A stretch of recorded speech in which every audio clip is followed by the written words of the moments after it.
pregnancy, Mary. But you got to have this baby so we can kill him at a very young age for the sins of the world. Yeah, I know you know what I'm talking about. All this talk over whether or not a fetus is a person, all this argument over when it becomes a person, but what does it matter when a person's life isn't worth anything in the first place? Once born, you're on your own. And since I was forced to birth Jesus, the Son of God, left me feeling responsible for the rest of God's children. I mean, does that technically make me everyone's stepmom? I mean, who's the absent parent now?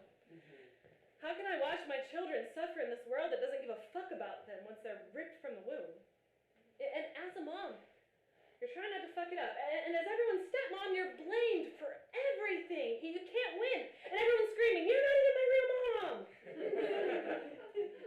You can't win. You're going to fuck it up, too. I mean, if you hover too close, you're helicopter mom. If you want to be independent, you run the risk of being absent.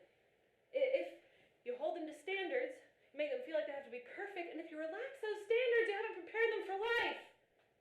Fuck it. I mean, did you know that here in the good old US of A, in most states, people 18 and under are required to obtain parental consent in order to get an abortion?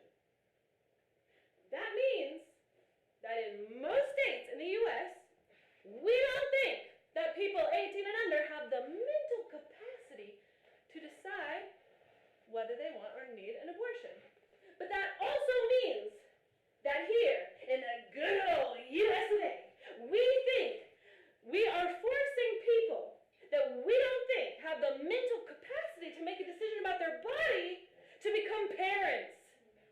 Yeah, let's unpack that one, shall we? I mean, I assume that they think that motherhood, in terms of mental capacity, requires less of an ability to reason. Or that somehow maturity happens with the birthing process. Murder. Murder! It always comes down to that, doesn't it? You see these right-to-life protesters with their signs of unborn babies and aborted fetuses, and it tears you up inside. I know it does. But what if we put a picture of a zygote next to, a few unhatched turtles?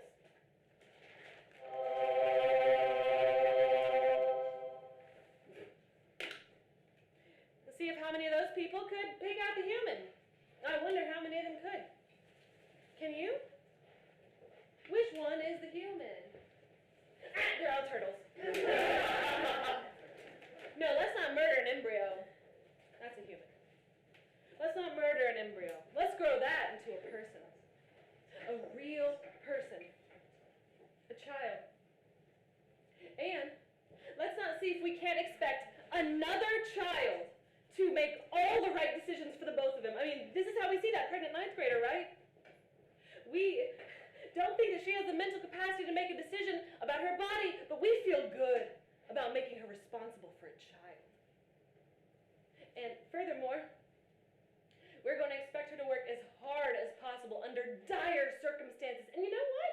Chances are that if she comes from a family with resources, things are going to be okay.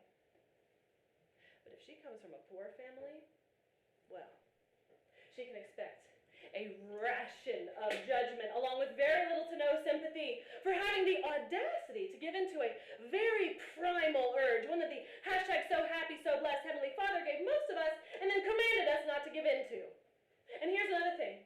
Although she didn't have sex with a turkey baster in order to get pregnant, there's not a whole lot of judgment on her partner, is there? It's usually up to him on how active a role he wants to play in this little drama. Where was the pressure on him to prevent a pregnancy? His body, his choice when it comes to prevention. In my case, I didn't have a choice.